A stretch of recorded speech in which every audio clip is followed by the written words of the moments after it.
नमस्कार मित्रांनो, पिंगा गपोरी पिंगाच्या आजच्या भागामध्ये प्रेरणा तेजाला झापायचं म्हणून तिला या आतमध्ये या मॅडम असं म्हणते आणि विचारते, नक्की काय चालू आहे तुझ्या डोक्यामध्ये? म्हणजे मी काय चुकीचं केलेलं आहे का? आता माझ्यावर संशय का घेतलेला आहेस तू? आणि आता का बोलती बंद झाली आहे तुझी? तेव्हा तेजाला जरा अवघडल्यासारखं होते आणि ती म्हणते, मला डाऊट आलेला कारण तू तसं वागत होतीस. म्हणजे काय, तू सतत सारखी मोबाईलवर बोलायची, मोबाईलमध्ये बघून हसायची. म्हणजे यात मला वाटलं की ह्यात काय माझा प्रॉब्लेम नाही आहे, पण मला असं अपेक्षित होतं की तू मला हे आधी सांगावं. तेव्हा प्रेरणा टाळ्या वाजवते आणि म्हणते, वाह! म्हणजे मी जरा फोनवर बोलले काय, मग लगेचच मी प्रेमात पडले असं का?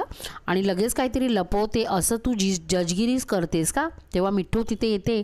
तेव्हा म्हणते, जजगिरी नाही गं, डिटेक्टिव्हगिरी करते ही. म्हणजे ती वल्लरी करायचं ना तसंच. म्हणजे वल्लरी करायचं तेव्हा तिला ते सूट करणार होतं, पण हे तुला नाही हं.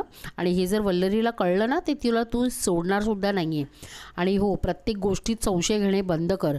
प्रेरणा सांगते की मैत्री म्हणजे संशय नाही आणि समजून घेणे असतं. तेव्हा तेजा म्हणते, तू विचित्र वागत होतीस ना, तेव्हा काय करणार होती सांग ना मग मला तू. हे सगळं डिस्कशन चालू असताना प्रेरणाला परत कॉल येतो आणि ती फोन घेऊन सरळ बाहेर निघून जाते. तेव्हा तेजा परत मिठूला सांगते की बघ, मी ह्याबद्दलच बोलत होती. बघितलंस ना कशी करते ती? नक्की काही ना काही आहे. दरवेळीस प्रत्येक वेळेस ती अशीच करते. तेव्हा मिठू म्हणते की उगाच शंका घेत नको बसूस. प्रत्येक वेळी लपून लपून बोलणं म्हणजे प्रेम प्रकरण नसतं. तू जे बोलतेस ते नेहमी खरं असेल असं कशावरून? असं बोलून मिठूसुद्धा निघून जाते. तेव्हा तेजा म्हणते, काय खरं काय खोटं मला खरंच कळत नाही आहे. तिकडे वल्लरी नवऱ्याला छान डबा बनवून देते आणि डब्याला राजमा बनवून दिल्याचं असं असं सांगतो. तेव्हा मनोज मुद्दामून वल्लरीला म्हणतो, सुट्टी घेऊ का मी?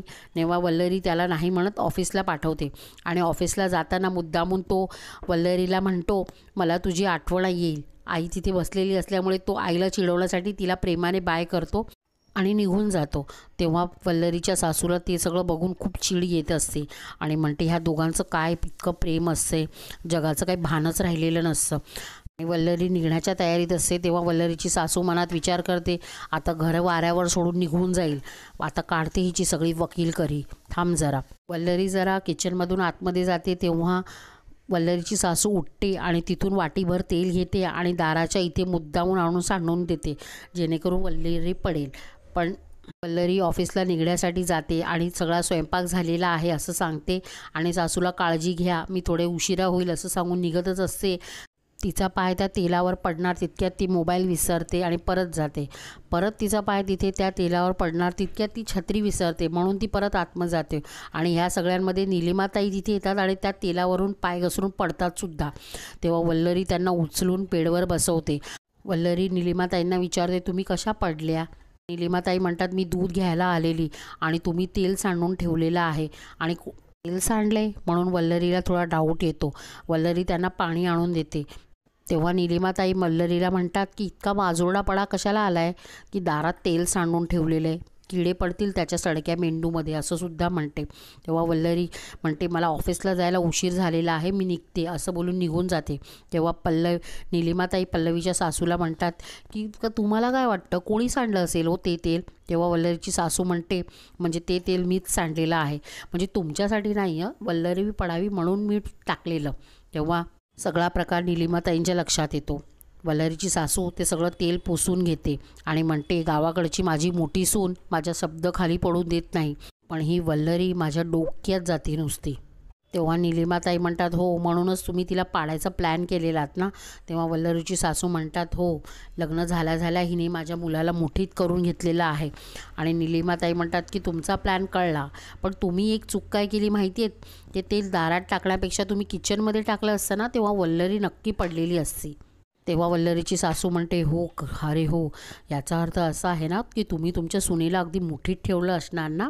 तेव्हा निलिमाताई म्हणतात, नाही हो, माझा मुलगा लहान आहे, पण हां एक आहे हं, माझी सून जेव्हा येईल ना तेव्हा तिला मी बरोबर ताटाखालचं मांजर करेल. तेव्हा वल्लरीची सासू म्हणते, हो, मला पण ह्या वल्लरीला धडा शिकवायचा आहे, पण दर टायमाला ती वल्लरीच माझ्या डोक्यावर मिरा वाटून निघून जाते. तेव्हा निलिमाताई म्हणतात, तुम्हाला आता काळजी करू नका, आता आपली मैत्री झाली आहे ना, मी सांगते तुम्हाला तुमच्या सुनेला कसा धडा शिकवायचा ते. आणि ती वल्लरी तशी पण माझ्या डोक्यातच जाते. तेव्हा वल्लरीची सासू खूप खुश होते. खरंच तुम्ही मला मदत कराल का, म्हणजे ह्या मांजरीच्या गळ्यात घंटा बांधायला मदत कराल का. तेव्हा ताई म्हणतात, हो आपण एकत्र आलो ना, मग ह्या वल्लरीचं काही खरं नाही आणि मी तुम्हाला मदत करेन, फक्त तुम्ही पण मला एक मदत करा, म्हणजे माझ्या मुलीचं लग्न करायचं आहे. तेव्हा तेव्हा वल्लरीची सासू म्हणते, हो मी आणेन ना तिच्यासाठी एक छान स्थळ, लगेच आणेन मी. इकडे प्रेरणा घरी येते तेव्हा आई किचनमध्ये छान गाणी स्वयंपाक करत असते. हे बघून प्रेरणाला चक्क स्वामींची आठवण होते. प्रेरणा आईला म्हणते, आई तू का करतेस, मी करते ना. तेव्हा निलिमाताई म्हणतात की अगं माझी मैत्रीण येणार आहे घरी, मी तिच्यासाठी स्वयंपाक करत आहे. तेव्हा प्रेरणा विचारते, कोण तुमची मैत्रीण. तेव्हा ती म्हणते, अहो इंदुताई, म्हणजे वल्लरीची सासू येणार आहे, मी स्पेशल तिच्यासाठी मालवणी जेवण केलेलं आहे. तेव्हा प्रेरणा म्हणते, आजच तुम्ही भेटलात ना. हो आजच भेटलो. तितक्यात वल्लरीची सासू येते आणि त्यांची मैत्री बघून प्रेरणा आश्चर्यचकित होते. प्रेरणा दोघींना जेवायला वाढते आणि इंदुताई म्हणतात की कशाला एवढा अट्टाहास केला, मला जेवणाला काहीही चालतं. तेव्हा प्रेरणाची आई म्हणते, माझी खानावळ आहे, रोज 100-200 लोक रोज जेवतात.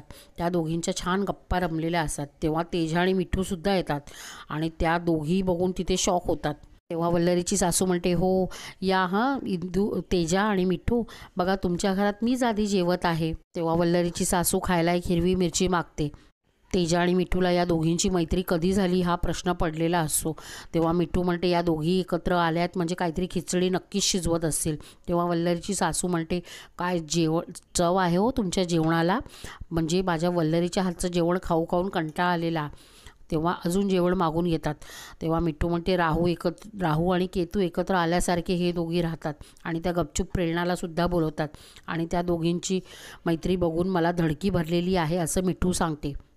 तेव्हा प्रेरणा म्हणते, असं काही नाही गं. मग नंतर पिंगा गर्ल्स एकत्र जमतात. तेव्हा मिठू म्हणते, या दोघींची मैत्री बघून आम्हाला खूप टेन्शन आलेलं आहे. तेव्हा प्रेरणा कसं तरी सारवासारव करतं, म्हणते की असं काही विशेष नसावं, दोघी एक वयाच्या आहेत ना म्हणून झाली असेल.